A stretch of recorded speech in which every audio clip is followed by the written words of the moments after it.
Hey everybody, welcome to the Clearing the Bases podcast, where we discuss all things related to the preparation and development of youth baseball players, coaches, and yes, even parents.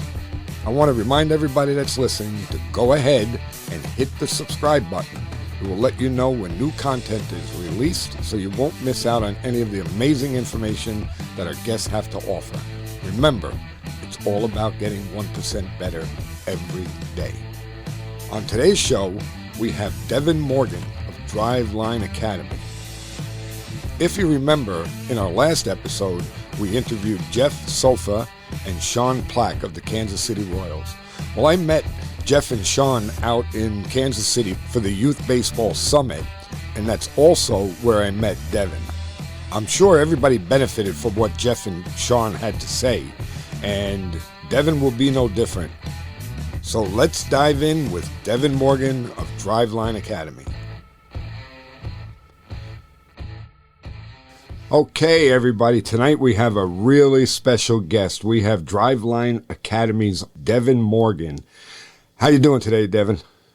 I'm great, Jimmy. How are you, man? I'm hanging in there. You know, it was a pleasure to meet you out in Kansas City, and we just did a show a couple of weeks ago with Jeff Sofa and Sean Plack of the Kansas City Royals. And, you know, this is like, seems to be a common theme lately of people that were in Kansas City getting them on the show. So I'm really, really happy to do this with you. Yeah, absolutely, man. You know, I'm happy to be here. Obviously, if Jeff is listening to this, Jeff, I know I got to call you back. I'm going to call you back. Yeah, you know, that Kansas City Youth Summit, man, is just so, man, just puts a battery in my back. Like to know that I think there's guys out there like you and Jeff and Sean and Rob Haney and Ryan Brownlee and Andrew Bartman and Taylor from PG. Like, you know, you're talking about some guys who have a lot more stature in youth baseball than I certainly do, and have a lot of influence. And the fact that I think a lot of us can kind of come together and be in agreement about so much of like what we talked about, you know, some small changes and also some large structural changes that we think is just going to make the game better as a whole. You know, I think a lot about the fact that there's just moms and dads and kids on the sidelines, like right now, that are subject to the system of youth baseball. And some of that is positive and some of it's negative. But the fact that I think there's a lot of people at the top end of the food chain that are trying to change it for the positive is the thing that, like, man, it fires me up. You know, it really, really fires me up to know that I think we see a lot of the same problems, and we're largely, I think, in agreement on a lot of some of the solutions in the way that we want to try to attack this stuff. Yeah, I'm with you 100%. I mean, you know, obviously that's why we were there, but, you know, to have so many great minds in one room, and again, like you said, we all know what the problems are. We all have, you know, maybe a different angle of attack, but I think by brainstorming and putting all of this information together, maybe we can make a difference. Maybe we can right the ship. Yeah, I firmly believe that that's a thing that we can do. And if it wasn't, I'd go back to selling stuff online. You know, I changed my career at 40 to move over to Driveline and take an entry-level job because I just really wanted to be a part of the pirate ship. You know, I wanted to be with that group of men and women that I think were really trying to do something different. And I had followed Driveline from afar since, you know, 2016 or 2017 was my first sign up for like my first email. So, you know, for me, I can't be anything other than I am. You know, I am not a high school baseball coach. I did not play professional baseball. I did not play collegiate baseball. I am a parent first and a youth baseball coach second. And I've had either the luxury or the misfortune of going very like deep down this rabbit hole. And it all just started with trying to make sure that I knew as much as I could to try to do right by my kids and the kids that I was coaching, because I, like most other youth baseball parents that kind of get dropped in that role, you don't get a lot in terms of just like formal, you know, coaching education. And I think a lot of it is kind of predicated on, we hope that you, in your baseball experience, know enough to not really do this thing at like a really terrible level. But, you know, I'm getting ready for the Virginia Baseball Coaches Association conference this coming weekend. And, you know, I I think we need to stop beating around the bush about kind of how serious coaching is.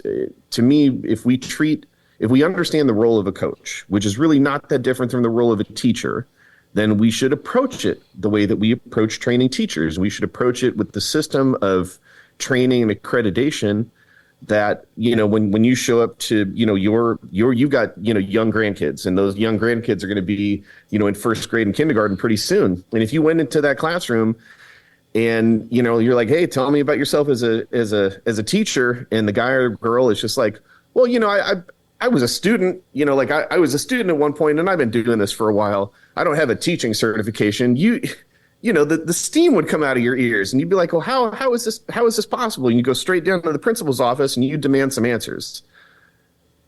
Coaches are teachers. We have one specific thing that we're teaching. We teach a lot of stuff through that thing. We talk a lot about teaching baseball as a conduit for teaching you how to be, just a functional, positive member of society. I think that's the best thing that I've ever taken out of it. And if I've had any positive impact on a kid that I've coached, hopefully that's the thing that I actually care about a lot more than whether they went on to play, pro ball or college ball or whatever. But if we understand that that's the role, and we can kind of stop beating around the bush about the seriousness of that role, then the next step to me is go, okay, well, let's presume that all these coaches get into it for the right reasons. And that's parents first. We have to give them tools and structure and systems to train them how to kind of do this stuff. And we right now with Driveline are literally about 2 days away from the pre-order starting for our new book, which has taken up about the last 16 months of my life writing.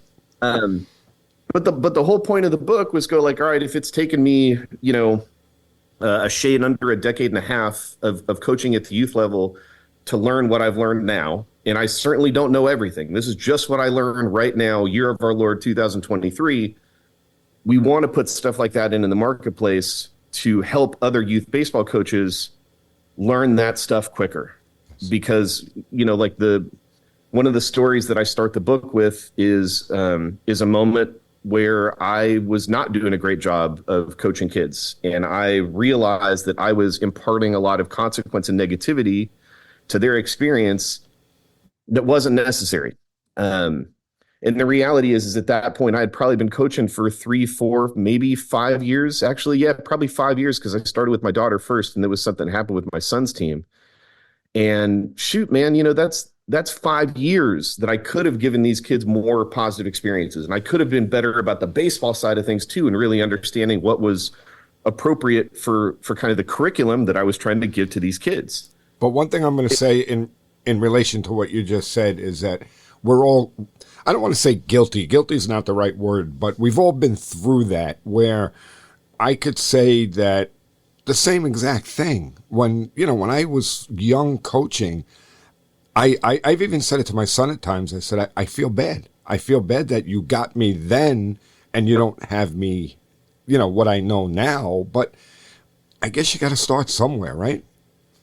Yeah, 100%. And I think, the best case scenario for the current system of training youth coaches is if you had a great coach. If you had a great coach and that man or woman imparted both the baseball stuff and then the life lesson stuff in the right way, and you start to pass that stuff down. But if you think about that as a system, it's highly dependent on kind of the coach that you have. And in youth baseball, you don't get a lot of choice.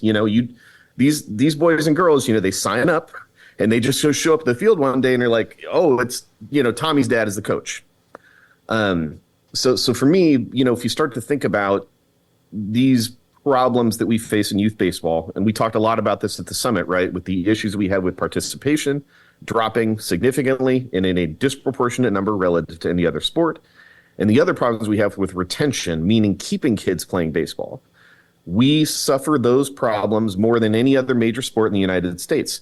So if those two things are true, then to me, the system of like, well, if I grew up under Coach Jimmy, right, and you give me a great experience, and then 20 years down the line, I make a person, and then I end up coaching that kid through the lens of what you taught me, that's a great thing for me and now my child, but at scale, it's limited in its effectiveness, right? So Yes. to me, I'm either bold enough or dumb enough to think that we can start to attack these things at a more significant scale. And to me, this kind of comes back to one of the things we talked about a lot at the summit, which is an agreement about the intention of coaching specifically in youth baseball. And for me, man, you and I might coach the game in a completely separate fashion, and that's okay. Like that should be a thing, That's right? But if we can agree on the intention of it, then I think we can find some commonality. And to me, youth baseball should be about player development. And I think the problem that we're kind of facing right now is that youth baseball is getting more and more revolving around results. and Yes. and the worst thing about that is that great high school coaches, great college coaches, great professional coaches don't care. So we end up kind of like chasing our tail for these plastic trophies and whatnot that don't serve the kids, for one. It doesn't mean anything, for two. And the way to get those trophies might actually be different than kind of the developmental path. I brought up the example at the summit of, a screenshot that was flying around of an old Game Changer box score from this summer where they were like intentionally walking kids at the 8U level. And like, I hate, we do our own podcast on youth baseball.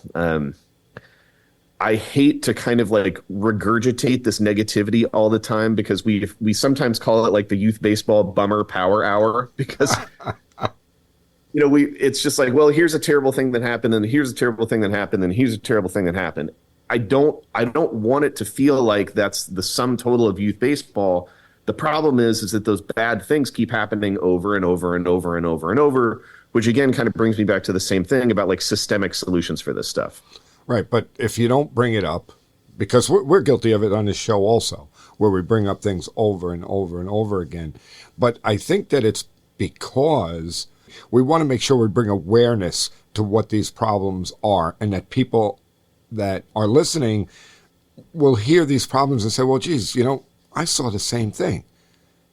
Maybe we have to find a way to fix this.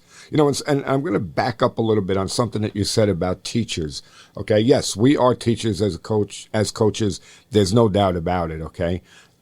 But that's another spot where I think people get a little off track. Okay, yeah, a teacher, math, science, social studies, English, those are teachers.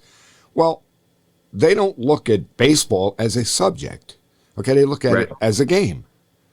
Right. All right. So, yeah, it's only a game. Sure, I could teach them how to play this game. Well, no, to your point, there needs to be some type of training.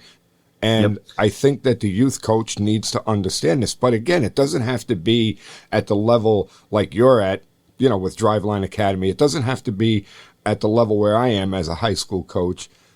But learn the basics. Learn, how to teach the game fundamentally. Yeah. Yeah. I mean, that's really it. And again, that kind of comes back to, the next step of this agreement. If we agree that player development at the youth baseball level should be our focus, then we can start to kind of talk about, well, what's the curriculum that kind of comes behind that. Right. And, I think a lot whenever I might be a little bit of a bombastic person online because, I'm not shy about the opinions that I hold. Right. So when I see stuff like, the 8U intentional walk, or, years ago, coming out of COVID, there was a period of time where we had like lost a baseball season and we had finally kind of come back to playing. And I saw a coach give incessant take signs to his first three batters at the 11U level. And this is after these kids have basically missed like a year full of baseball. When I see stuff like that, and then I also see stuff like, well, I'm not a huge fan of teaching young kids to bunt. Not that I don't understand the value of bunting as a positive weapon for production at the high school level. It's just that for me, it's kind of a second order problem. The first order problem is that any young boy or girl that I coach from the ages of like 6 to 14 I want to spend the majority of my time teaching them how to hit. And that's kind of a different thing. And the problem is that, I've been around this thing long enough to see kids get stigmatized. And sometimes it's the smaller kids, sometimes it's the faster kids, but like, you can't tell me that you can't teach a kid how to hit if you just take the time to do it. But if you look at that kid and you go, well, that kid represents more risk to me because I am concerned about the effects on our competitiveness and our performance if a kid swings and misses. You're almost incentivized to try to like, well, how do I solve that problem? Well, one choice would be to teach the kid how to hit. And if you don't know how to teach a kid how to hit, you should probably learn how to do that as a baseball coach. Or you do the other thing. We just go like, well, that's too hard of a problem for me to solve, and I'm going to go in a different direction.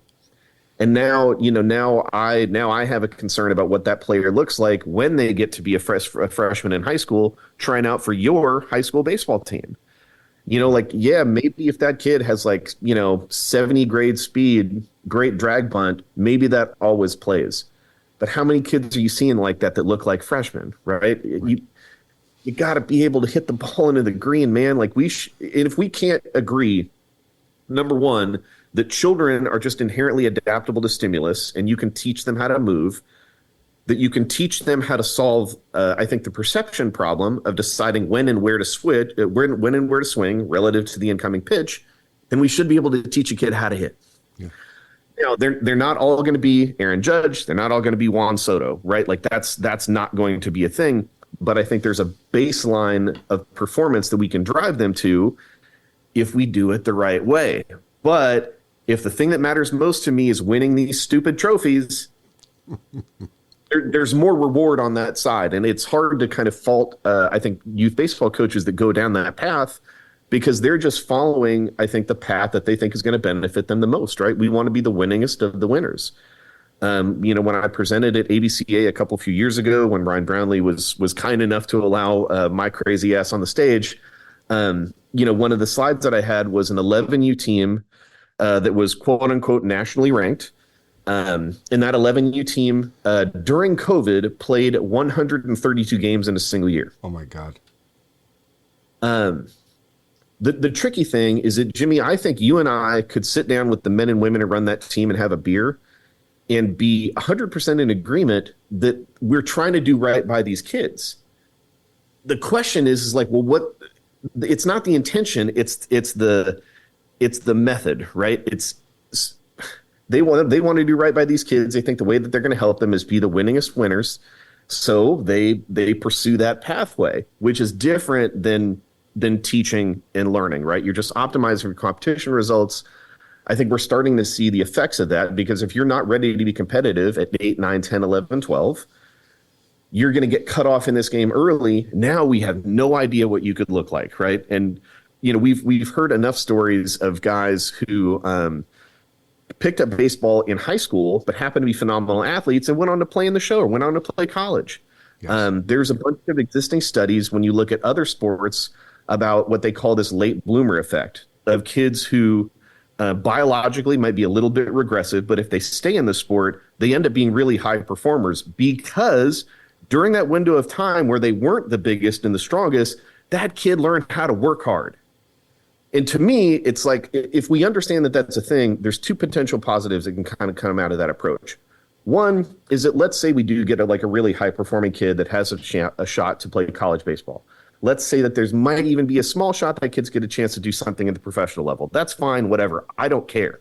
The thing I care about is a kid learning that skill, because that's a thing where now our game is able to be a conduit for teaching people how to be effective people and adults in a way that should be evergreen, right? If you learn how to work, you're going to be a better person. You're going to be a better partner. You're going to be a better employee. You're going to develop yourself better. That's the stuff that I'm interested in teaching. And I think our game is uniquely qualified to be a conduit to teach it.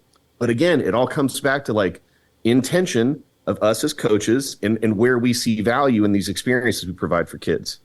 Yeah, I agree with you 100% because I've seen it, over my many years of coaching where there are kids that at the, very young ages, like you said, 8, 9, 10, 11, that aren't very good baseball players. And they kind of get kicked to the curb. The old saying, I guess, was put them out in right field and Yes. pretty much forget about them.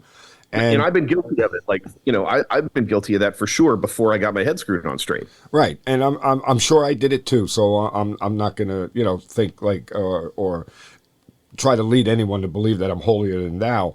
But I've seen where a lot of times those kids, like you said, have gone on to become better ball players. The problem is that is inherent for that one particular kid, that he has that drive to prove everybody wrong. So the idea is we want to take those other ones that maybe don't necessarily have that drive to prove everyone wrong and teach them, to your point, to work so that maybe they can follow that same road. Yeah. And to me, like, the conduit for doing that is you just have to keep them playing like that. It's really simple. You just have to keep them playing. Last week, my daughter had a wrestling meet at her high school because my daughter is a psychopath. She both cheerleads and wrestles. She used to play. So again, you want to talk about a kid who, like, she stopped playing baseball, but she applies, I think, a lot of the skill set and the tools and this approach to work ethic in her new sports. So she has a wrestling meet, and I'm waiting there. She had finished her matches for the night, and this kid comes up to me, goes, "Hey, coach, how you doing?" And I was like, "Hey, buddy, how are you?" Because the kid is like 2 inches taller than me, probably's got 30 pounds on me, and I'm not the skinniest person. He's like, "Do you remember me?" And I was like, and I start to place the face, and I'm like rewinding. I'm like, "Yeah, I remember. I think I had the kid in like coach pitch or kid pitch. I mean, it was early. It was really, really early, and I think I had him up until probably little league minors or something like that is probably when I didn't have him on the team anymore. But I had him for a couple years." And he was like, "Hey, how are you doing?" I was like, "Good." He's like, "Are you still coaching baseball?" I was like, "Yeah, I'm doing this stuff down at Driveline. We have teams there in Arizona, and we have kids online, yada yada." And I said, "Are you playing baseball anymore?" And he said, "No, I'm just kind of focusing on wrestling right now." I was like, "Okay, cool." And he tells me that he saw a video of me bench pressing, and he was like, "That was pretty cool." And I'm like, "Yeah, I'm just old. It's the only athletic skill I got left." And I said, "Do you lift?" Because the kid looks big. And he's like, "Yeah, I lift a little bit." I was like, "Well, what's your, he's like, "My deadlift's pretty good." And I was like, "Oh, well, what's pretty good mean?" It's 580. And so we start talking, and he's like, "Yeah, I wasn't that good in the field, but I always felt really comfortable in the box, and I could bang." And that's exactly the type of kid he was. He was a little bit of a bigger young man, but he could knock. And somewhere along the line, I think something happened where we sent him a signal, and I might have been the one to say that kid didn't have a place in our game. But now I'm looking at a high school junior who's deadlifting 580 pounds, and then I watch his next match, and he ends up being matched up against a kid that's literally got 40 pounds on him, ragdolls him, gets the pin, and I'm like, I want this kid hitting baseballs. Yeah. He might be a kid because of his size. Yeah, we have to put on a corner. But like, you want to talk about a prototypical high school DH, but we lost him. Right, and that's what hurts. We lost him. And I said to him at one point, I was like, "Hey, man, I need you to be honest with me. How was I as a coach?" And keep in mind, the kid started with me like kid pitch, maybe coach pitch. It was pretty early, up until around maybe 11 is when I lost him. And he was like, you were okay. You were kind of stern." And I was like, man, because I'm pretty confident that if I had been the version of the coach that I am now with a kid that age, where I'm really going to lean into fun and engagement and gamification, I think it's possible I could have kept that kid playing until he was like maybe 12 or 13. And then if I can just get him there, okay, now it's going to be more on him, right? High school baseball is a different thing. It should ultimately be a lot more about the athlete's own choices and their drive. Like it's fine for that to be, I think, the period of time when the rubber has to meet the road, and they need to learn some accountability there. But my whole thing is that, like, if I had kept it more fun for that kid, what could have been, Right. and I didn't do a good enough job. I didn't keep it fun enough. I didn't keep him engaged enough, and we lost him, and that sucks. Right. But again, like I said, we're all guilty of it. It's happened probably, Sure. many, many times to all of us. But we've learned where, we've learned to be, like in my case, I make sure that all my players know that I love them to death and that I would do anything for them. Whatever you need, I'm here. And, again, I didn't learn it my first 5 years as a coach. It took me many years to understand it. Yeah. So that's the thing, whether it's with the new book that we have coming out, whether it's with the coaching certifications that we offer, whether it's with the free programs we put out, our free program right now for youth, it's like a 39 page PDF that comes with it, because even if it's free, I still want parents and youth coaches to know that, like, I think there's a way that we can do both. It's not this very binary thing where, like, well, we can only teach them the game or we can only focus on development, right? We can only keep them engaged or I can only be like a hardo.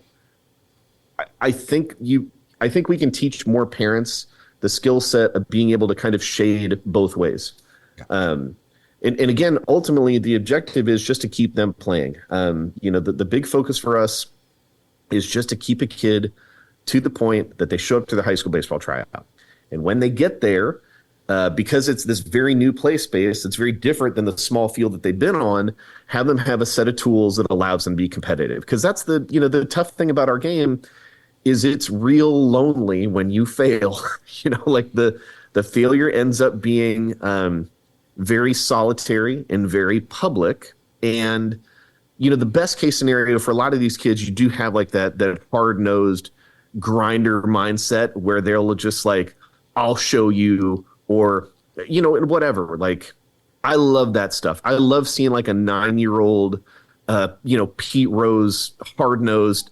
Like, I love that. But I also want to give that kid who's maybe 9, 10, 12 years old that hasn't developed that tool set yet and hasn't developed that mindset yet, if I just keep that kid playing, they can develop that over time and I can show them what that looks like, rather than, I think, imparting a lot of consequence early and taxing the cognitive development that they just lack, which we talk a lot about in the book, is just kind of this. Jean Piaget was a developmental psychologist who founded kind of these broadly accepted kind of stages of kids' cognitive development. And what Piaget established is that when kids are in what's called the concrete operational stage, which typically lasts between like 7 and 8 years old to around 11 and 12, they tend to see things in really, really concrete terms. Like, mom went to work, mom is gone. It's not that mom is at work, mom is just gone, right? And they have really extreme emotional reactions because of that. And you also see that modeled in the way that they understand sports. There's a great documentary on Tony Hawk that I think is still on HBO right now, called Till the Wheels Fall Off. And Tony Hawk talks about his first time going to play like t-ball.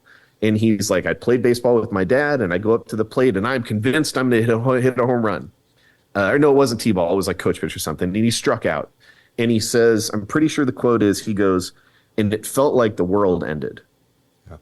And I think that's it's an apropos way to kind of think about the way that kids see and conceptualize, because of their cognitive skill, which is lacking because they're kids, when they start to fail in performance, right?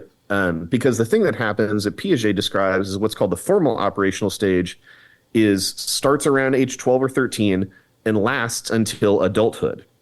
And what happens in the formal operational stage is they start to understand abstract thought.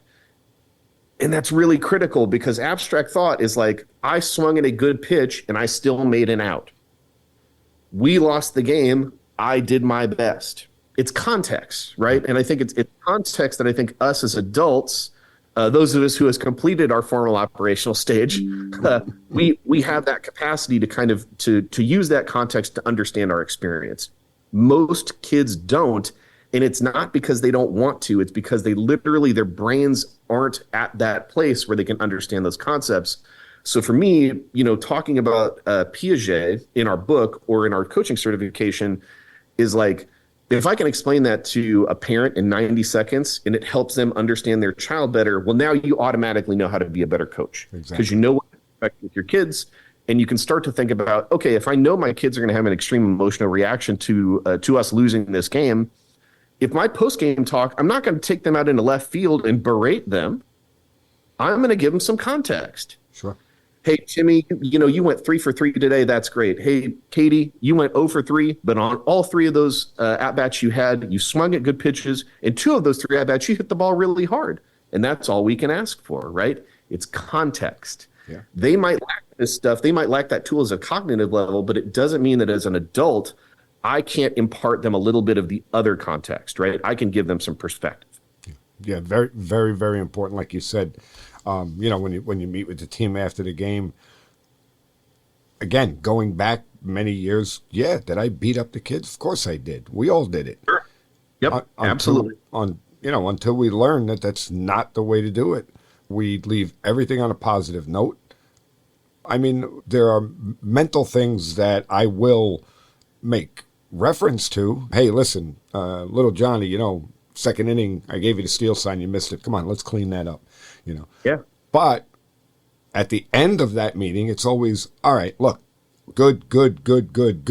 Let's come back tomorrow at practice and, hit it hard. That's it. Yeah. Yeah, I mean, Positive Coaching Alliance, PCA, does a great job with kind of some sport agnostic parent coaching. And like one of the things they talk about is the compliment sandwich. And the funny thing is that we just on our podcast talked about the study that came out the other day, and it's pre-published right now. I don't think the full PDF has been published, but one of the things that this study observed was the effect on athletes when coaches were coaching with a smile versus otherwise. And what they established in this, and again, I think it's pre-published, so I haven't read the whole thing, but what they established is that when coaches were coaching with a smile, the athlete's heart rate started to go down. And as the heart rate goes down, their ability to be receptive to what you're actually trying to teach them increases.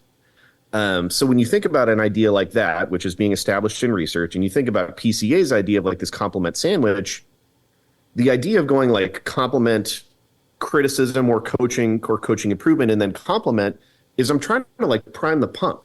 Yeah. I'll fly my old card here. I've driven and owned multiple cars that had a carburetor or a choke, right? Like I'm old enough to have done that. You got to prime the pump. You got to get some gas in there, right? So if I say to a kid, we had an on-field, a machine pitch scrimmage a couple weeks ago. And one of the things we were trying to do to keep it fast paced is we would always start with a runner on either first or second.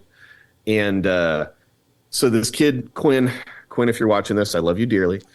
Quinn comes into third once, and there's going to be a play at third, and he doesn't slide at the bag. Quinny, we got to get down on that, right? We got to increase the odds that we don't make it out here. We don't want to make it out on third. You know that. Okay. And he goes, yes, sir. And I'm like, the moment that he says, yes, sir, to me, I'm like, all right, I'm a little bit worried that you didn't really hear what I was trying to tell you, and you're just trying to make me go away. So then Quinn comes, next rep through, there's going to be another play at the plate. I think it was a ball hit to shallow left field. Left fielders, and Quinny's trying to advance from 2 to 3. Makes the throw in a third, and he didn't slide again. And I'm like, okay, I got a choice here, right? On the one hand, I could light him up. And if I light him up, I'm going to use my coach voice, and my brows are going to furrow, right? And I'm going to look like I'm not very happy. But I know I've already tried to give him this exact same coaching point before. So I brag him off, and I'm like, okay, I got to do the other thing. And I'm like, hey, Quinny, man, big smile, right? What just happened? I'm not getting into his kitchen and getting him to start be afraid of me or afraid of consequence. And I'm also trying to ask him a question instead of dictate to him, because obviously things are moving too fast for him, right? Like the game is speeding up on him. Sure. And again, like I know that if I had that same interaction with him 10 years ago, maybe 8 years ago, I would have been a jerk about it.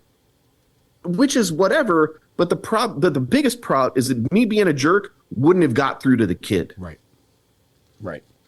I got some new tools in the tool shed now. Hey, Quinny, next time Quinny came in the third, Quinny slid.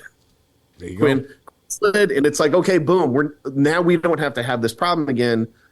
Now he's not going to worry about making it out at third, disappointing his team, disappointing his coach, disappointing himself. And it starts with the way that I'm engaging with him and what I'm bringing to him as a coach. So important. Delivery is everything. I mean, let's face it. When you're trying to, coach younger players, especially. I mean, I don't even want to say younger. Even when you're coaching older players, your approach is everything. The way you say things, the words you use. Again, facial expression. I'm a big body language guy. Body language is huge. I have to fight myself to stop doing this because it's bad body language. Yep, me too, brother. Me too. And the funny thing is that I can't remember the kid's name, but he plays for Nick Saban. And there was a clip flying around probably about a month ago where he was like, yeah, sometimes with Coach Saban, you got to listen to the words rather than listen to the tone. And he was like, I need to remind myself of that. But look, man, that's a Division I athlete. That's your upper echelon already. Yeah, best if of a best. Division I athlete, if a Division I athlete needs to have that type of reminder, what do you think 10-year-olds need? Right? What do you think 11-year-olds need? What do you think 12-year-olds need? So again, I think a lot of this is I think if we help parent coaches understand that, man, your job isn't to be the youth baseball Nick Saban. It's just it's not. The stakes aren't there, the consequences aren't there, so you don't need to be that guy. What you need to do is you need to be a facilitator of an experience, right? And to me, I would much rather have someone that might be a little bit green about some advanced baseball technical stuff if they can facilitate an experience at kind of like a basic level, right? We obviously want to take a parent coach like that and help them understand what they need to learn. But I'd rather start with that parent and teach them how to some of this X and O stuff as they continue to progress and coach in the game, rather than the other way around. Because I think in the other way around, to be honest, that's exactly what my experience was. Is I thought, because I got coached by guys that were hardos, that when I started coaching, that was what I needed to do. Back in the early 80s. Look, man, Coach pulled up to the field and, he'd come out of the car ripping a heater and, he's, may or may not be a sixer that's open on the passenger seat. Like that's just what it was. And I get it because those guys coached us that way because that's how they got coached. Right. Well, I mean, look at it this way. You're talking about the early 80s. Okay. So I started playing baseball in the late 60s.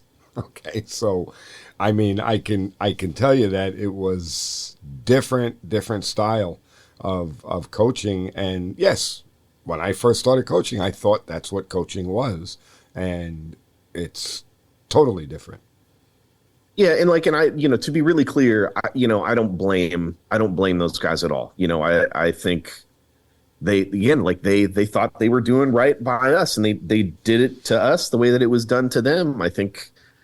Because I can sit here and talk about Gene Piaget, or I can talk about Ken Revisa, or I can talk about Pete Carroll. Now we have some examples at the highest level of guys that understand athletes and they understand development and they understand human beings. And now we have some new tools in the tool shed, and I parent differently because of that stuff, right? I probably tell both of my kids that I love them, I don't know, a dozen times a day. Yeah. And not to say that our parents and our parents, they weren't bad people. They loved us the same way that we love our children, but they didn't know how to express it, right? They didn't have the tools. Times change, we develop, we learn new things. And I think that's just the thing that I want to see is I think if we can do a better job of equipping parents with some core curriculum information that where we agree upon the intention of youth baseball and we start to agree on some of the principles of the whole thing, not necessarily the methods, but the principles, right? This is the old Harrington Emerson of methods. There are many, of principles, there are few. If we can start to agree on the principles and give parent coaches facilitators, right? Parent facilitators, some of these tools to understand how to execute this stuff, I think we're just going to get more kids playing the game. Yeah. One of the things that I always say with, parent coaches, youth coaches, is I think that they need to understand, and I'll put it in context with what I tell like my players. I don't make this stuff up. I learn it from the best of the best that I could find to learn this stuff from. And if they understand that, it's not that you need to know everything right now and you're a genius and you're the best coach in the world. There are so many, especially now, there are so many sources out there where you could get information from the best. I mean, just on my podcast, the people that I've talked to, the things I've learned from them, it just made me a better coach. And I think that they need to understand that knowledge is not inherent. When you first went to school, somebody taught you that 2 + 2 is 4. You didn't just figure that out yourself. Somebody told you that. Yeah. Yeah. But, I think the tricky thing nowadays with the social media age that we live in, is that you have parents exposed to a lot of information. And it started where like everything was on YouTube and now everything's on Instagram and Twitter. But again, you're kind of like a rudderless ship if you don't have some principles about what you're trying to execute, right? Like I remember being a very, very young coach, and like pulling down PDF guides about like double cut coverage. Like, what am I doing? I'm coaching coach pitch, I didn't have a firm idea of the principles of what I should be teaching those kids at that specific level. And I think the problem is that this is very much like this is like guys that buy Ferraris. I love this. If you ever go to like the Ferrari forums, like on like Ferrari websites or whatever, you're generally going to find a comment. There's somebody's like, well, I drive a Ferrari because I can. And I love that. I'm a big car guy. And if I had the money to buy a Ferrari, I would buy one. I coach youth baseball. Ferrari's not going to be in my future. Right? That's fine. I made peace with that a long time ago. But to me, a lot of that mindset is very similar to the dads and moms, but a lot of the times it's dads who are like, well, if my kid's hitting performance is going to be increased if I buy him a $500 bat, I'm buying a $500 bat every single year. But again, now we got a principle problem, right? Because, and not to get too technical in the weeds, right? But these USSSA bats are so incredibly hot. There's a reason why they pulled them out of Little League and Pony Ball, right? They distort, and again, I'm prone to being bombastic. They pervert hitting performance, right? You're literally getting somewhere between 5 to 8 miles an hour of additional exit velocity. That's going to change your hitting performance. And the problem with that is not that parents shouldn't be spending money well-intentioned to help their kids. It's that bat is distorting your perception of what your kid even is as a hitter. Right. Exactly. And the problem with that is really simple. BB core bats are coming, and eventually, if you play this game long enough, wood bats are coming. And those things don't give you that same performance increase. However, every single summer, you're going to see, as you get closer to like the Cooperstown thing, right? You're going to see dads on these bat forums like, it's the new Easton hype, yada yada, whoop de woo, $450 for like an 11-year-old. Yeah. We get so far afield because we're trying to do the right thing, and whether it's by pulling in information or parenting with your pocketbook, we think that we're helping our kids. So Barry Bonds wants to talk about hitting, and for me, Barry Bonds is probably one of the best hitters of all time, just straight up. And I'm a long held Ted Williams devotee. It's hard for me to admit that Barry was probably the GOAT, but Barry's probably up the GOAT. And it's, to the point that it really doesn't matter, to kind of slice the difference between the two. If Barry Bonds says, I'm like knob to it, and then I bop the head over, I can look at the swings Barry Bonds has taken and go like, none of them really fit that, right? that doesn't map to the way that he moved. Just with any layman's eyeballs, that's not the way that he moved. You can listen to certain people online who are going to project, and I really mean project, about the way that Barry Bonds and his weight transfer worked, whether he was on the back leg or on the front leg, whatever. First of all, again, Barry Bonds didn't move that way. Second of all, nobody has force plate data on Barry Bonds in the box. So anybody that's looking at him or anybody else that doesn't have data behind it, you're just guessing. Right. But the problem is that parents listen to that stuff and then they take a 6-year-old or a 7-year-old or an 8-year-old and they go, you got a knob, and then bop that head over. And again, we can have a bunch of methods to this thing. To me, the thing that we should agree upon is very much, what's the outcome? I need you to hit a line drive. I need a hard hit ball in the air. I need a line drive. And rather than expecting a 6, 7, 8, 9, 12-year-old child to understand their bodies or understand the words that I'm using, I want to give a kid an objective. Give me a line drive. Right? And we're going to start probably trying to hit line drives off the tee or side soft, something easy, right? Mm-hmm. And then we're going to scale that over time, right? All you're going to do is you take the same task objective and you keep that thing constant. The principle, right? The principle is constant.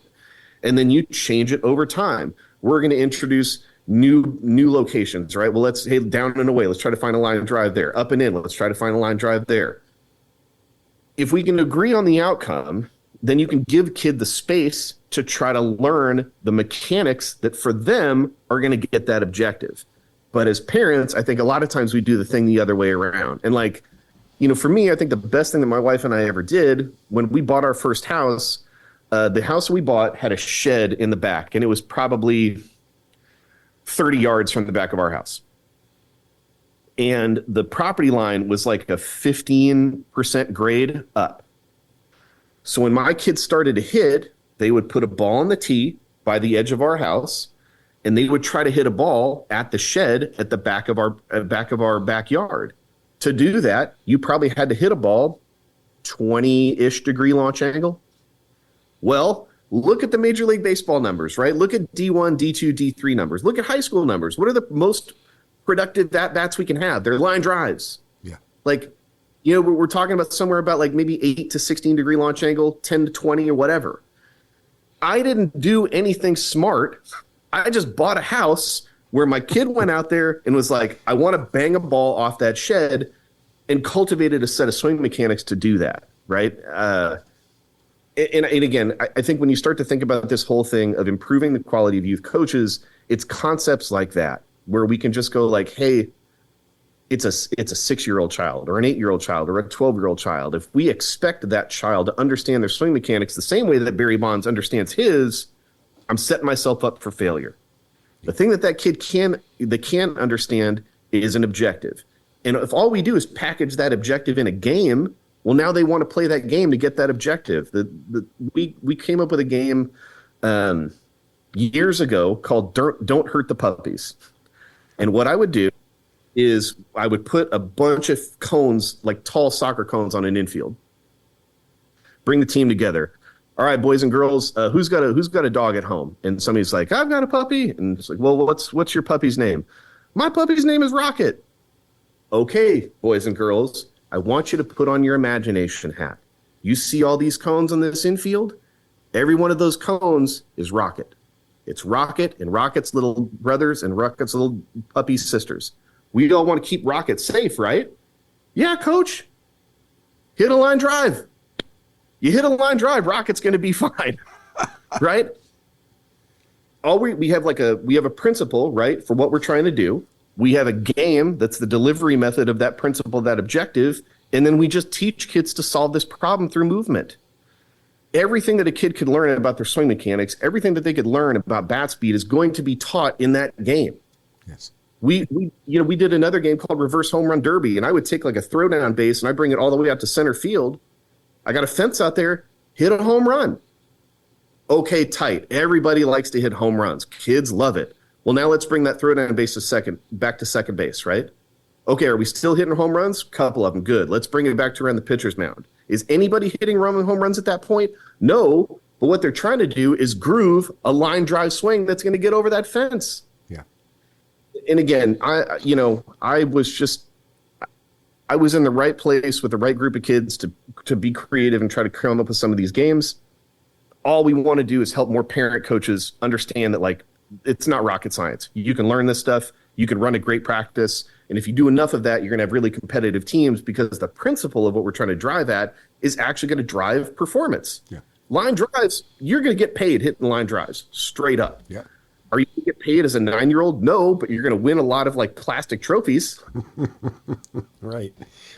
But again, it's what you were just describing brings me back again to when I was a kid. We would go and we'd play baseball with 8 guys, and we'd have 4 guys on a team.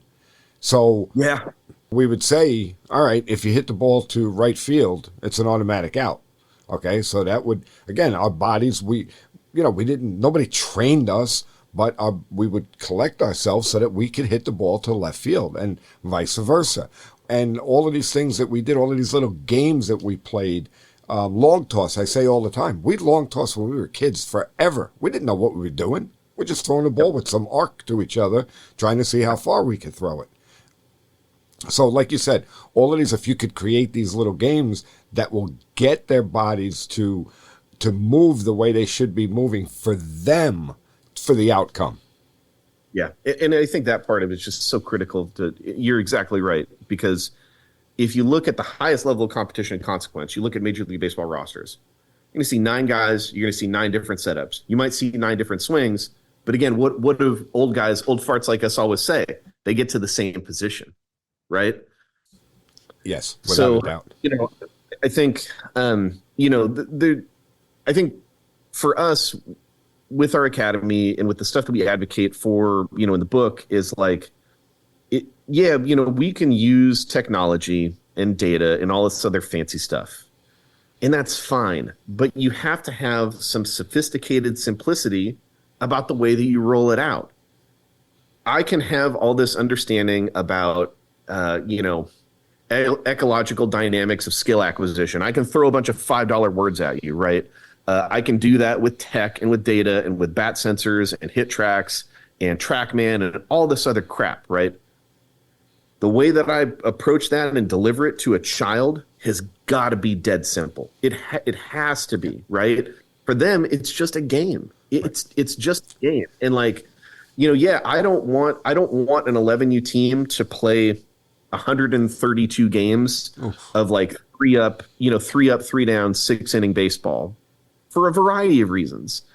I don't think you have enough arms to get through that schedule with 11-year-olds. I just straight up, you're going to do some amount of damage to somebody, and that part of it just turns my stomach. Yeah.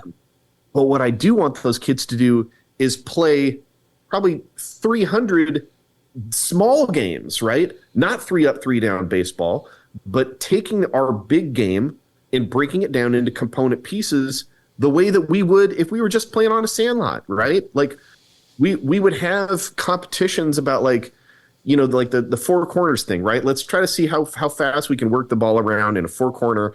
And what we're really trying to work on is like double play feeds, right? I mean, that's really what it is. Yeah.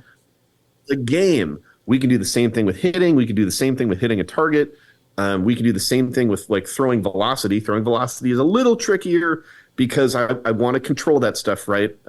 Again, if I didn't want 11-year-olds to play 132 games because I'm concerned about throwing workload, I don't want them doing like pull down throws, like really really high intent throwing all the time. Right. Like one of the worst pieces of research, in my opinion, that ever got published was somebody's quote unquote weighted ball study where they had these kids doing like I want to say it was like 160 high intent throws over the course of a single week, and they repeated that program for multiple weeks, and then came to the conclusion that weighted ball training is going to hurt kids. Like, sure, man. If I do a barbell weightlifting study, right, and I take a bunch of like genetically immature kids and I put 405 on the squat rack and they get hurt, if the conclusion that I come to is that barbell squatting is dangerous, I've gone in the wrong direction. So yeah, the high intent throwing I think is a little bit different because that's something I want to be really considerate about of. But again, when you think about the Sandlot, right? When you and I used to go play with our friends, the best thing about the Sandlot was that it was self-regulating. We would play until we were tired or the lights turned off or some combination of both. Yeah. Kids playing tournament baseball when they have a game on Friday night, 3 games on Saturday, and the possibility of like multiple games on Sunday, that's not self-regulating. Right. That's the exact opposite. We're prescribing workload to them without anybody asking any type of question about whether the kids are healthy or tired or fatigued. We understand enough about mechanism of injury to understand that fatigue is like the biggest correlator. So we should probably avoid that, right? but I can guarantee you, I mean, what day is today? Today's Tuesday. I can guarantee you somewhere in this country, this weekend, there are going to be kids playing tournament baseball, and they're going to shove like 5 or 6, 7 games into a single weekend. Yeah. Would you do that with your high school team? Yeah, never. Right. Never. But we look at children who, they're relatively resilient up until the point that they're not, and we go like, well, sure, that's just the way that it's got to be. I don't think that's the way that it has to be. No, I mean, I can tell you, like you asked a question about the high school team. I think it was last year, towards the end of the season, because of rainouts makeups, we wound up having like 5 games in 6 days. And I had horses. I had like 5 POs plus position players that pitched. And, I had pitchers. Yeah. I didn't know how I was going to get through that. Yep. Yeah. I mean, I ended up coaching our 18U team for a weekend last year, and it was the exact same thing. Like the best case outcome that you can get is you actually win enough to the point that you open up the door to now not having enough pitching, and it's like what are we doing? Yeah. I mean, there's a whole conversation about pitching limits at the high school level. Because right now, if you kind of like a survey from state to state to state, the rules are all over the place. There's no unified standard. The only like unified standard that we have is MLB Pitch Smart. MLB Pitch Smart is a great starting point. But the reality is that you can still end up overworked, even if you just kind of follow the MLB Pitch Smart recommendation. If you are that guy or that man or that woman who just kind of like runs it into perpetuity. Well, I could tell you, even in New York State, okay, so, this past season I was the JV coach at Stepanek High School, White Plains, New York. I'm now the varsity coach at Lourdes High School in Poughkeepsie, New York. So one is Catholic High School Athletic Association. The other is Section 9, New York State Public High Schools. Their pitch counts are different. Yeah. I mean, and it's, it's just 50 miles apart, not even, probably 40 miles apart. Yeah. Kids are kids. And certainly some of this stuff is going to be dictated by your weather and your climate, right? I totally get that. The problem is pitch count on Tuesday is not the same as pitch count on Wednesday, is not the same as pitch count on Friday.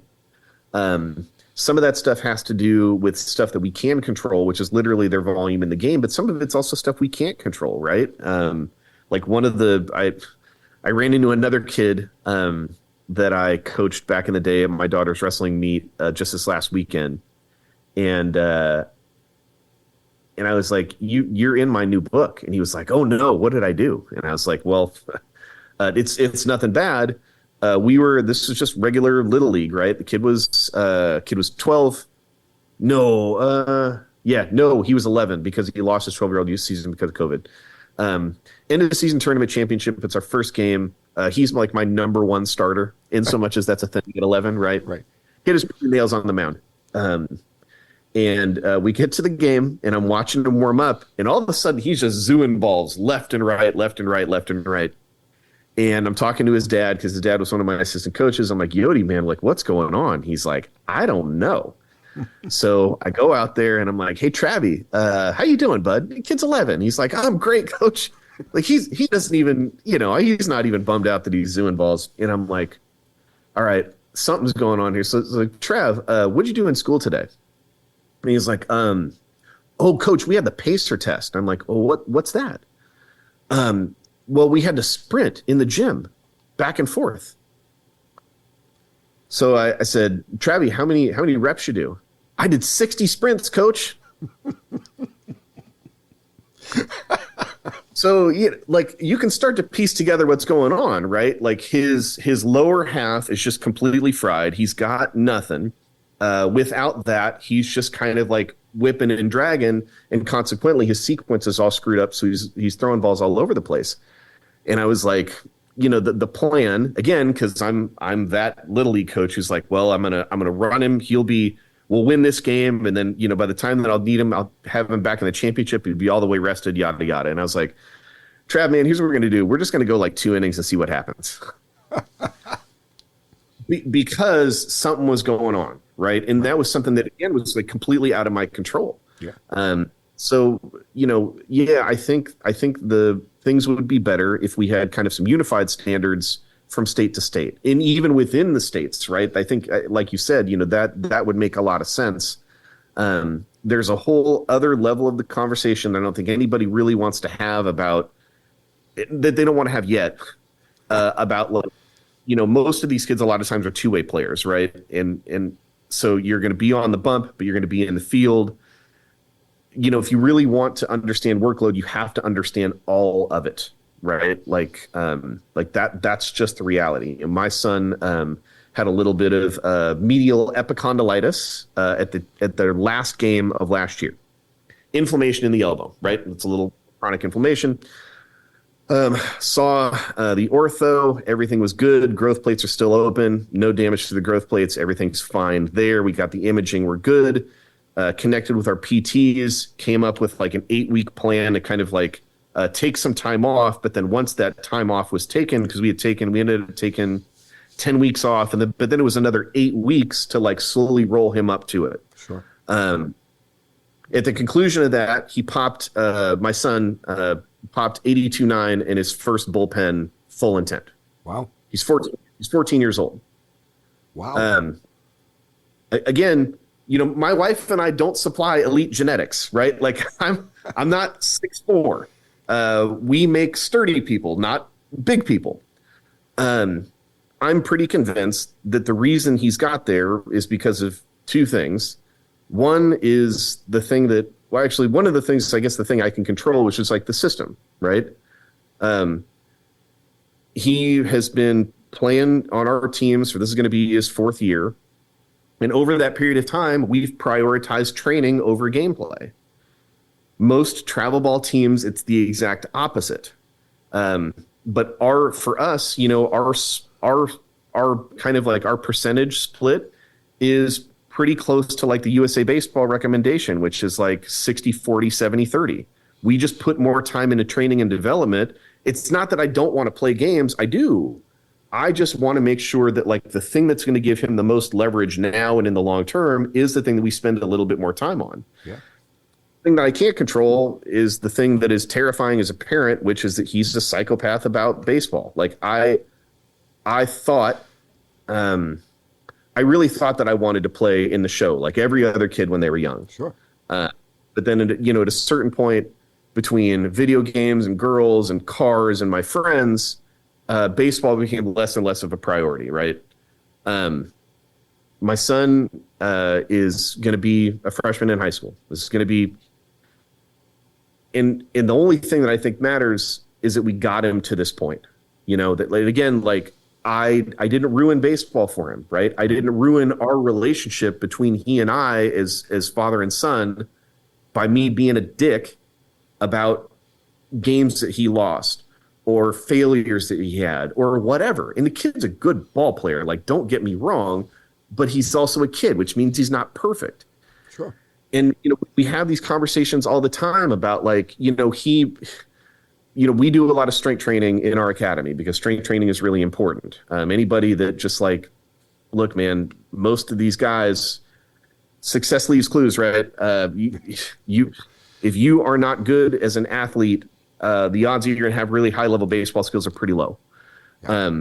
So he was doing dumbbell bench on last night, and he had worked up to 60-pound dumbbells, and he was supposed to do a set of 6, and one of us miscounted, either me or him, I'm not sure, and he only got 5 reps.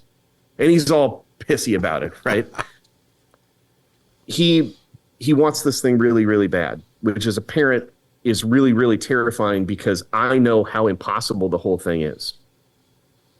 I can't solve that problem for him. I can't do anything other than support the heck out of him and try to let him know that, like, the thing I care about most with him is my relationship with him as my son, not him as a ball player. Sure. The rest is going to work itself out in the wash. And I think if I got anything wrong as a younger coach, it's when, for some reason, I thought that, like, the appropriate thing for me to do is act like the other thing was more important, you know? And man, I love my kids, and I know that I'm not the only one, because I saw a lot of other dads that were just like me who imparted all this negativity and this consequence that, like, it's literally imaginary. It doesn't exist except for us as parents, because we see our children fail and struggle. I think sometimes we take that failure really personally, like it's us failing. Yes. You know, it's tomato, potato, man. These are very different. Yeah, I've said that many, many, many times, is that's where a lot of these problems that we have with parents is rooted is in the fact that they feel like it's them. They're embarrassed. Oh, my son made an error. My son, geez, what's everybody going to think? My son made an error. They don't understand that. Like guys like you, guys like me that have been around the game for a long time, an error? I mean, give me a break. Yeah, like, look, you know, one of the best youth baseball talents you've ever had is Bryce Harper, right? Like, Bryce Harper got his GED and was like a team captain at a JUCO as like an 18-year-old. That's an outlier outcome, right? That guy made a really bad base running mistake in the playoffs just now. So look, if you think that your child making a mistake at this age, like, portends something for their future, man, look, everybody makes mistakes in this game. It's part of it. But when I think as parents, we let the emotional reaction of that and, like, the defensiveness get in the way, the worst part about that is I think we're just doubling down on the kid's own sense of consequence, right? Because, again, they don't have that cognitive tool to understand, I'm sure that Bryce Harper, if you talk to him about that base running mistake, he'd go like, hey, I was just trying to be aggressive, right? I'm trying to be aggressive. And so he can understand both. He's an adult. Right. Your 9-year-old can't do that, bro. Yeah. Your 11-year-old can't do that unless you start to help them. And, you know, and that's the only thing that I think with a lot of this stuff that I'm trying to do is one famous New Yorker, Sean Carter, a.k.a. Jay-Z, said in a song, he said, Hove did that, so hopefully you won't have to go through that. I was a bad youth baseball coach, and I love my kids. And if I've done anything in the last 15 years, it's try to understand coaching, understand myself, and understand my kids at a little bit of a better level to help other coaches learn this stuff sooner so that they don't run that risk. I feel very fortunate that my son still wants to play baseball coming into his freshman season as a high school player. Yeah. I mean, because it's possible I could have screwed that up. Yeah. I mean, I've said it a million times. Everybody's heard me say it. That was the whole premise of this podcast, was because I felt that there has to be voices out there that could make people understand what they really should be doing as a youth coach, and, you know, just try and deliver it. And I'll be honest with you, Devin, when I started this, I never thought that it would be anything. I was like, you know, I'm some guy from Hopewell Junction, New York, who's going to listen to me about baseball. And, sure, you know, thanks to guys like you and guys like Trent Mongero and Steve Springer and Sheets and Alan Jager and all of these guys that I've had on the show, we're all pounding home a consistent message that it's about education.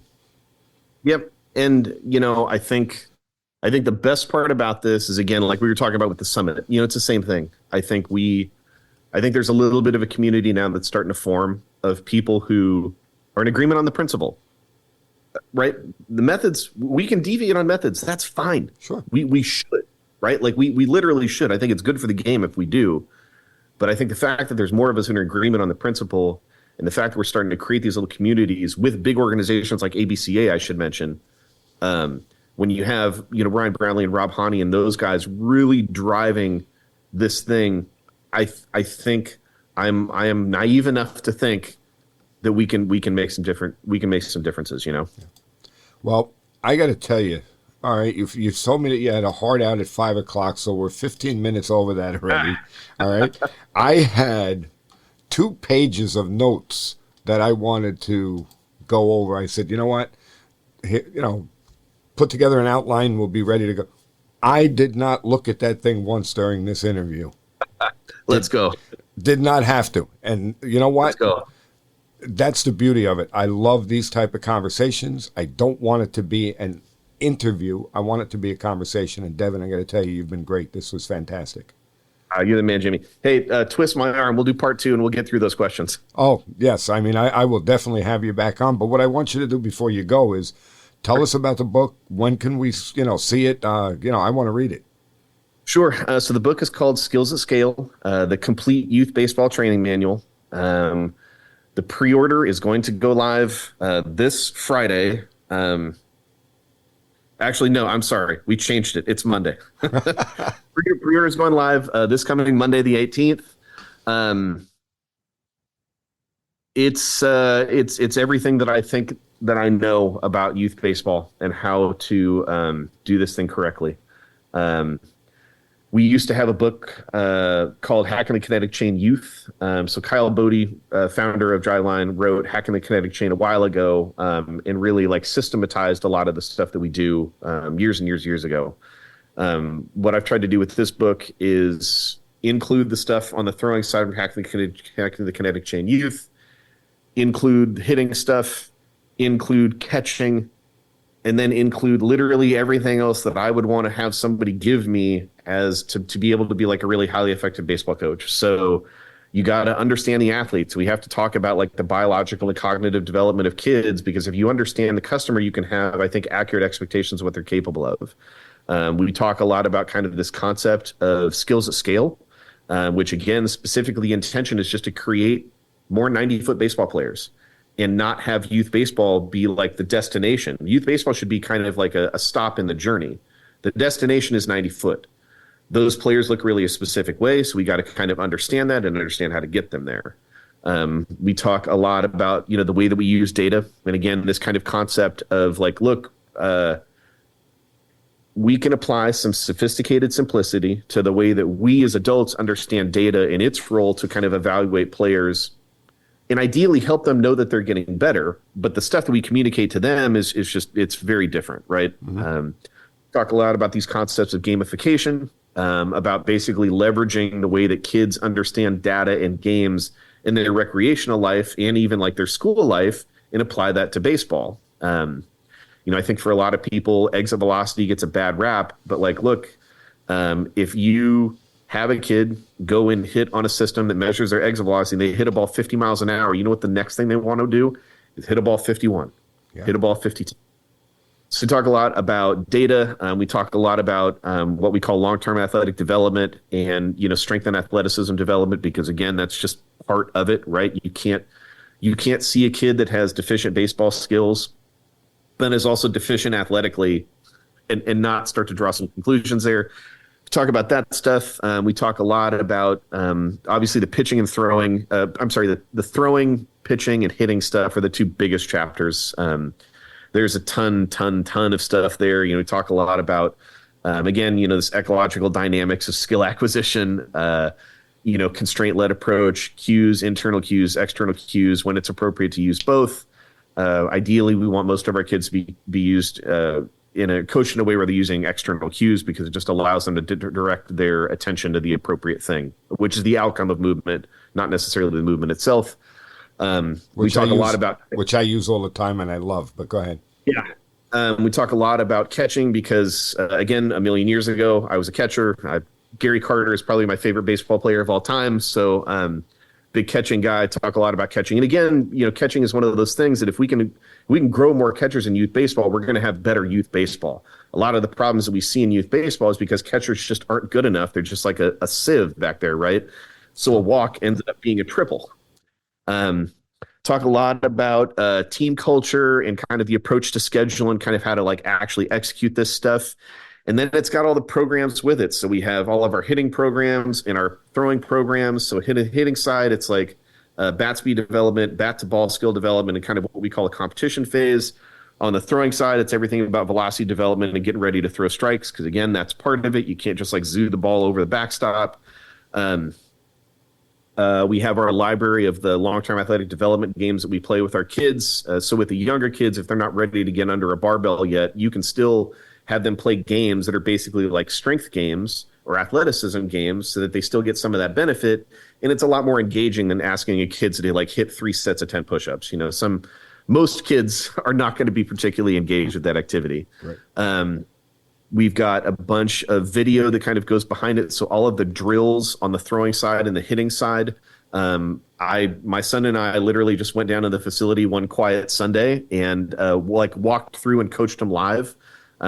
So, you know, like I think a lot of times when you see drills, you just see them done with like older athletes and they do the drills perfectly. I coached it with my son because he's still 14 and he's a kid. Perfect. So all those videos are in there. We have a yearly training plan that breaks out the way that we kind of do this thing over the course of an entire year if you want to take that type of approach. And then there's a couple essays in there by me trying to kind of sell you about why you should approach this thing differently. Because I think, you know, the first story that I tell in the book is the day that I realized I needed to change the coach. It happened to be the day that my grandmother died. Oh. I'll give you the short version of it. My grandmother went into the hospital on like a Wednesday or Tuesday or Wednesday, and on Thursday it went sideways, and we were told that she didn't have much time. And we had a game that Saturday morning that my son was supposed to play. So my wife and I, with my daughter, sat down with both of them. We're like, look, we don't need to go play. And my son was, I think he was 8. Yeah, he was 8. And with all his fortitude of his 8-year-old child, he said to us, he's like, well, Grandma would want me to play. So we're like, all right, we're going to go play, I guess.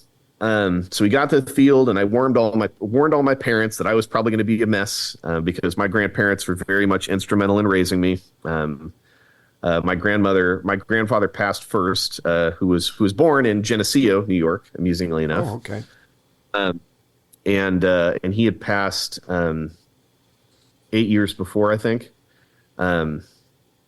So it was hard, and Danny. So my son goes out there, and like I know it's ridiculous to say this, but he's just playing with like his hair's on fire, you know, and he's 8, and it's preposterous to say that, and I know, but he's just flying all over the place. Had a really good day, in so much as it matters. And I told him, I was like, look, man, if you go out there and you go 0 for 4, who cares? You go 4 for 4, who cares? Just like go have fun. Yeah. It's the last at bat. It's his last at bat. And he hits a hard liner right at the third baseman. And this kid that I still know to this day, Jacob, gloved it, which is not an easy feat at that age. Sure. Just throws a dot across the diamond. And it's one of those where like you're running up the line and you know that you're already out, right? But you're running out regardless because that's the way that we want kids to play this game. And I was videoing his at bat from the first base dugout. Well, no, I was coaching first. Sorry. Our team was in the first base dugout. And I was videoing it because I wanted to show it to my mom or my dad or something. And as I'm watching him come up the line, he knows he's going to be out already. And like the anguish was just like carved on his face. Mm-hmm. And I watched it later that Saturday when my grandmother actually passed. And I realized it's like, there's no consequence in this game that I can impart on my kids. It's going to be more significant than the one that they already feel. I didn't know this Jean Piaget cognitive development stuff at that time, but it makes them feel really bad when they fail. They're terrified to fail because of what it means, so they're desperate to succeed. And because of that, they create all this consequence and this fear around it. And I was watching this video of my son coming up the line, and he's a kid that like loves this game, like loves it in a way that, again, is really scary. And I was just like, man, if that's the way that this game can make him feel when he might potentially fail, I can't be a conduit for doubling down on that emotion, and I got to do something different. I have to. Wow. Yeah. And I start the book off with that in the prologue, because I'm desperate to have people understand how I've come to this place. Yeah. I'm not that smart. I'm not that good of a baseball coach. I just love my kids really, really, really deeply. And I want them to have this game be a conduit for them to learn about themselves the way that I think I learned about myself through this game. I think a lot of us do. Yeah. Because if we believe that stuff is like a real outcome that we can deliver, and we also know that expecting all these kids to go play college baseball or professional baseball is basically impossible, then the way that we weaponize this game for good is we have more kids play, and we have more kids play for longer. And right now, we're getting the opposite. We're getting less participation than any other sport, and we have worse retention rates than any other sport. So something has to change. Right. And again, I love our game, and I believe in what it can do for people. So if that's true, then I think it's my job to try to help more people want to play it. And I want more coaches. So I agree. That's the book. That's the book. Pre-order will be live on Monday. Physical copies should be shipping out by tail end of December, maybe early January, depending on how long it takes us to make them. But like, it's coming. But where do people get it? DrivelineBaseball.com. You can find. We'll have a big blast about it coming on Monday. If you go to any of our socials at Driveline Youth, so that's our youth academy, is all so it's at Driveline Youth. You can find us on Twitter, Instagram, and Facebook. We'll be blasting that stuff all over the place. And then certainly on my social media, which is at Deven Morgan, Deven Morgan. And I'll be talking about it because it's, it's like I was talking to Alan Jaeger, who is one of the most exemplary human beings I have ever met, period, but also within the game of baseball.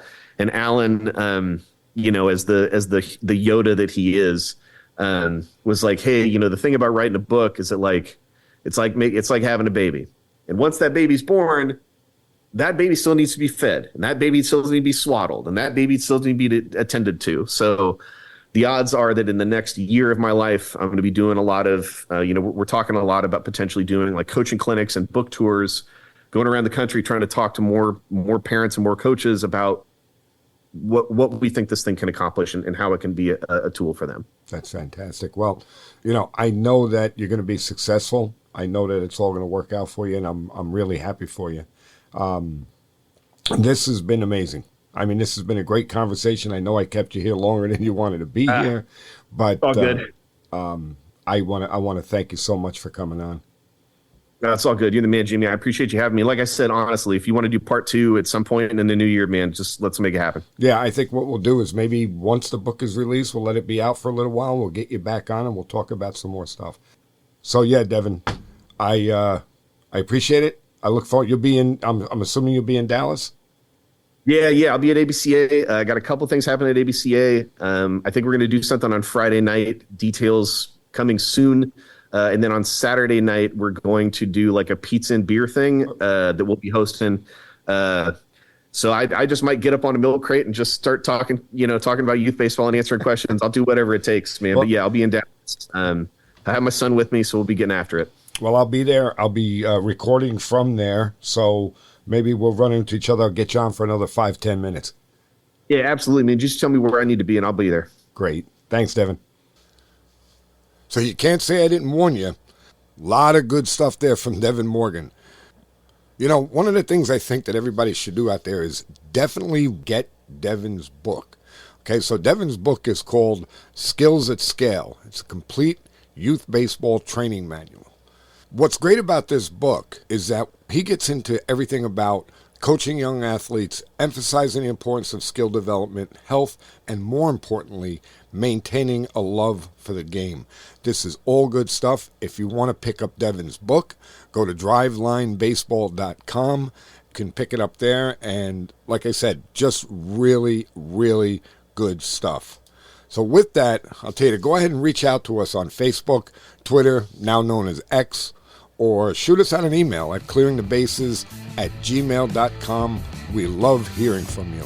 And also, please don't ever forget, as a coach, people don't care how much you know until they know how much you care. Thanks, everyone, and we'll see you on the next one.